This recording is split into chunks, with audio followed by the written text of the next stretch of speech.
আসসালামু আলাইকুম। আজকের এই ভিডিও থেকে আমরা দেখে নেব 20,000 টাকা দিয়ে আমরা কোন 5টি ব্যবসা করতে পারবো। তো জেনে নেই যে 20,000 টাকা দিয়ে আমরা কোন 5টি ব্যবসা করে থাকবো। তো ভিডিওটি শুরু করা যাক। মহান আল্লাহ তাআলা সুদ দিয়ে করেছেন হারাম এবং ব্যবসাকে করেছে হালাল।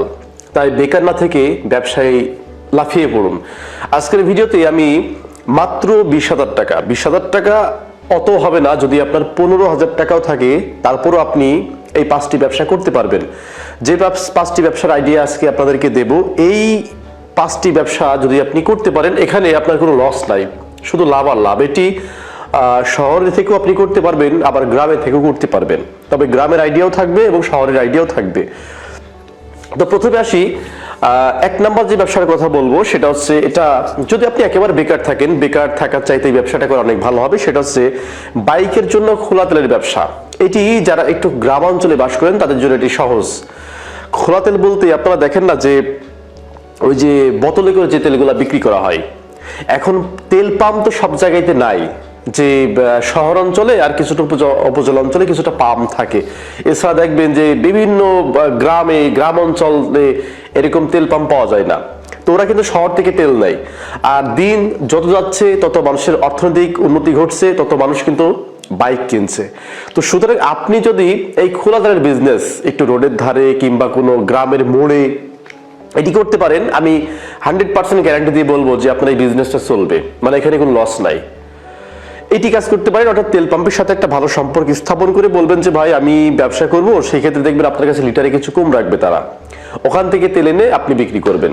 এখন আপনি বলতে পারেন যে ভাই এখানে তো লাভ খুবই সীমিত, যারা মুদিখানার ব্যবসা করে না, ওরা এক প্যাকেট সিগারেটে 3 থেকে 5 টাকা লাভ করে, তো আপনিও তেলের এই বোতলে 3 থেকে 5 টাকা লাভ করবেন, চলে যাবে ইনশাল্লাহ। এরপর 2 নম্বরে যে ব্যবসার আইডিয়াটা আপনাদেরকে দেবো, এটিও একটি দারুণ আইডিয়া। এটিও আপনি 10, 15, 20,000 টাকা এই ব্যবসাটা করতে পারবেন। সেটি হচ্ছে কৃষকের কাছ থেকে পণ্য ক্রয় করা।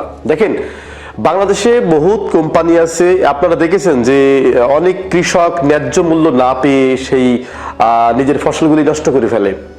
তো এখানে আপনার ফসল মানে কৃষকের ফসলটা নিয়ে আপনি গুদামজাত করবেন তা না, আপনি কৃষকের সাথে কন্ট্যাক্ট করবেন।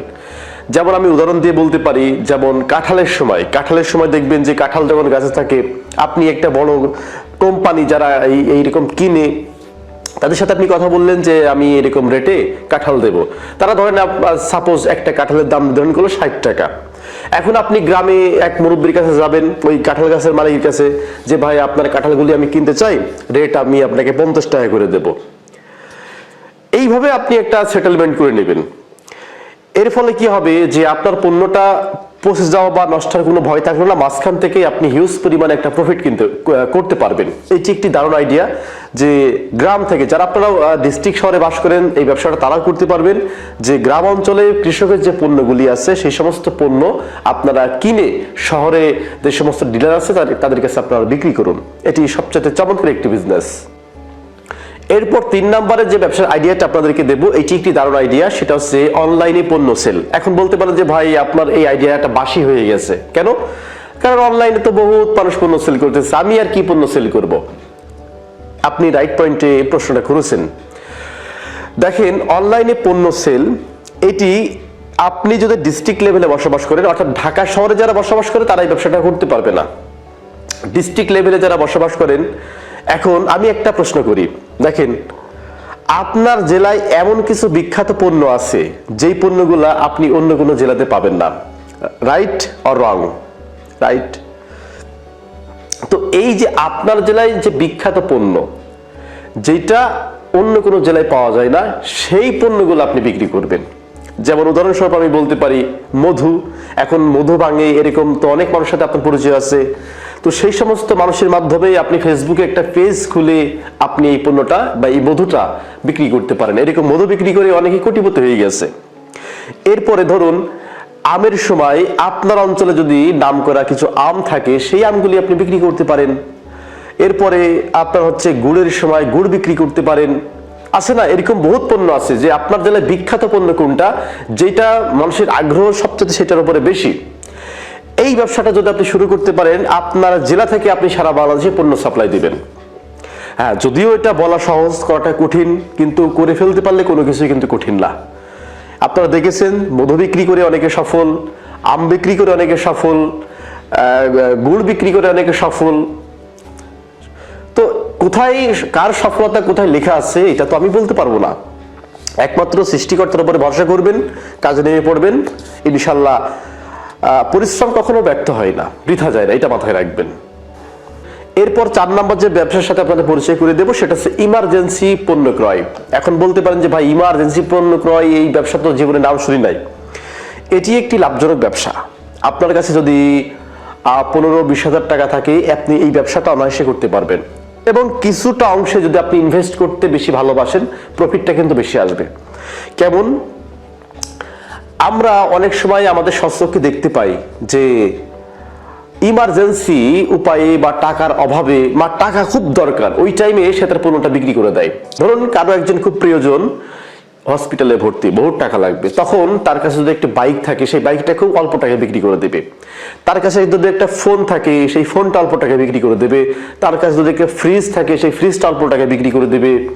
তার কাছে যদি একটা টেলিভিশন থাকে, একটা ল্যাপটপ থাকে, অল্প টাকায় দেখবেন বিক্রি করে দেবে। এইরকম হাতের কাছে যখন আপনি অল্প টাকায় কোনো পণ্য পাবেন সেই পণ্যটা দ্রুত ক্রয় করবেন। এটিকে বলা হয় ইমার্জেন্সি পণ্য ক্রয়। এই কাজটা যদি করেন আপনি এটাতে লাভজনক হতে পারবেন। ধরুন আপনার একটা বন্ধু অল্প টাকায় একটা বাইক সেল করবে, সেই বাইকটার দাম মনে করেন 50,000 টাকা, কিন্তু সে বিপদে পড়েছে, সে 40,000 টাকায় বিক্রি করে দেবে। ওই বাইকটা আপনি ক্রয় করে আপনি 45,000 টাকায় পরে আবার বিক্রি করে ফেলতে পারবেন। তাহলে পরে আপনার জায়গার উপরে 5,000 টাকা কিন্তু লাভ। এটি একটি চমৎকার বিজনেস, এটা আপনারা চাইলে করতে পারেন। এরপর সর্বশেষ যে ব্যবসার সাথে আপনাদের পরিচয় করে দেবো, এইটা অবশ্যই আপনাকে গ্রামে থাকতে হবে। গ্রামে থাকলে পরে আপনি এই ব্যবসাটা করতে পারবেন, অর্থাৎ মূল শহরে না, মানে শহর থেকে একটু দূরে যদি আপনার হয়, আপনার গ্রাম, আপনার মহল্লার যে মোড় আছে সেই মোড়ে একটি পোশাকের দোকান আপনি দিতে পারেন। এখন বলতে পারেন যে ভাই পোশাকের দোকানে কি আমি লাভ করতে পারবো নাকি, আমাদের এই শহরে কত দামি দামি গার্মেন্টস মার্কেট আছে, গার্মেন্টসের মার্কেট আছে, কিন্তু আপনি সবাই তো ঈদ উপলক্ষে বা বিভিন্ন অকেশন উপলক্ষে, ধর্মীয় উৎসব উপলক্ষে তারা কিন্তু ওই যে মার্কেটটা করতে যায়, কিন্তু বাকি 11 মাস তারা কিন্তু ওই 1200 টাকা দিয়ে প্যান্ট ক্রয় করবে না। তারা কিন্তু ওই 1000-1200 টাকা দিয়ে তখন তার স্ত্রীকে 3 পিস কিনে দিবে না, তখন তারা চিপ রেটে খুঁজবে। আমার কথা হচ্ছে যে আপনি গ্রামের একটা মোড়ে একটি দোকান দিবেন, সেখানে আপনি ম্যাক্সিমাম বাচ্চাদের পোশাকটা বিক্রি করবেন বেশি। বাচ্চাদের আপনারা জানেন যে পোশাকটা নোংরা হয় বা নষ্ট হয়ে যায় তাড়াতাড়ি, এবং তারা কিন্তু আবার কিনে। তো এটা আপনি কি করবেন, পণ্যটা কোথায় পাবেন, আপনি সরাসরি চলে আসবেন গুলিস্থানে দেখবেন যে ভ্যানের উপরে যে পণ্যগুলা বিক্রি করে মাত্র 150 টাকা করে। 150 টাকা হলে পরে আপনি এখান থেকে ক্রয় করতে পারছেন, এবং সেই পণ্যটাই আপনি আপনার গ্রামে গিয়ে আপনি 300 থেকে 350 টাকায় চোখ বুজে বিক্রি করতে পারবেন, চোখ বন্ধ করে। এই যে আমি যে গেঞ্জিটা পরে আছি না, এই গেঞ্জিটা কিন্তু আমার গুলিস্থান থেকে কেনা। এই গেঞ্জিটা আমার দাম নিয়েছিল মাত্র 150 টাকা। এই গেঞ্জিটা যদি আমি কোনো নিউ মার্কেট থেকে কিনতে চাই, এই গেঞ্জিটার দাম চলে যাবে 400 টাকা বা 300 টাকা। তাহলে এই গেঞ্জিটা আপনি গুলিস্থান থেকে 150 টাকা দিয়ে কিনবেন, কেনার পরে এটাই আপনি বিক্রি করবেন 400 টাকা, 450 টাকা দিয়ে বা 300 টাকা দিয়ে আপনি করেন বিক্রি। 400 দরকার নাই, 300 টাকা দিয়ে আপনি অনায়াসে এই গেঞ্জিটা বিক্রি করে ফেলতে পারবেন। বা 150 টাকা দিয়ে কিনে আপনি যদি 200 টাকাও বিক্রি করেন তারপর আপনার লাভ। তো এই যে 5টা ব্যবসার আইডিয়া আপনাদেরকে দিলাম, এই 5টি ব্যবসা যদি আপনারা করতে পারেন, আমি মনে করি যে এখানে লস বলে কোনো শব্দ আপনাদের ডিকশনারিতে থাকবে না। এটি শুরু করতে পারেন। তো সকলে ভালো থাকবেন, সুস্থ থাকবেন, ধন্যবাদ সবাইকে। তো প্রিয় ভিউয়ার্স, আজকের এই ভিডিও থেকে তোমরা জেনে নিলে যে 20,000 টাকা দিয়েও ব্যবসা করা সম্ভব। তো এমন 5টি ব্যবসা তোমাদের সাথে শেয়ার করা হয়েছে। তো এই 5টি ব্যবসা থেকে তোমাদের কোন ব্যবসাটি ভালো লেগেছে এবং কোন ব্যবসাটি তুমি করতে ইচ্ছুক, এবং এই ভিডিওটি তুমি কোথা থেকে দেখতেছো তা অবশ্যই কমেন্ট বক্সে জানাবে। তো আজকের মতো বিদায় নিচ্ছি, আল্লাহ হাফেজ।